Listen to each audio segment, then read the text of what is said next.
Panauhing pandangal si Pangulong Bongbong Marcos sa graduation ceremony ng Philippine Merchant Marine Academy sa Zambales. Detalye tayo sa ulat on the spot ni Claire Lacaninal ng GMA Regional TV1 North Central Luzon. Claire?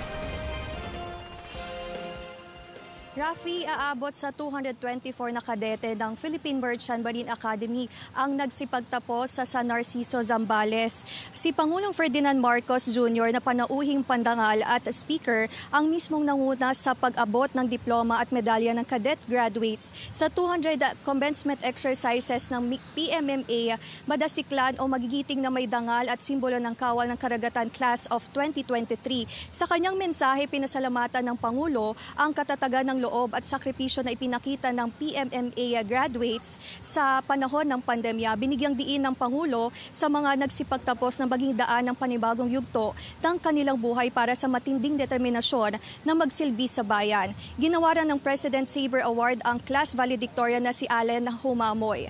Pinasalamatan niya ang mga naging susi sa kanyang tagumpay. Tinanghal naman na Vice Presidential Saber Awardee ang Midshipman First Class Jerry Lomboy Jr. Ang 224 graduates ay mabibilang sa listahan ng bagong Master Mariner, Shipping Executives, Chief Engineers, Naval at Coast Guard Officer.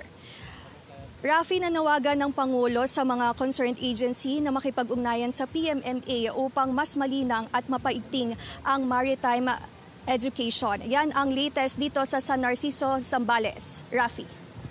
Maraming salamat, Claire Lacaninal ng GMA Regional TV1 North Central Luzon. Maging updated po sa mga maiinit na balita. Maaring mapanood ang Balitang Hali at ang iba pang award-winning newscasts sa youtube.com/GMA News. I-click lang ang subscribe button. Sa mga kapuso abroad, maaari po kaming masubaybayan sa GMA Pinoy TV at www.gmanews.tv.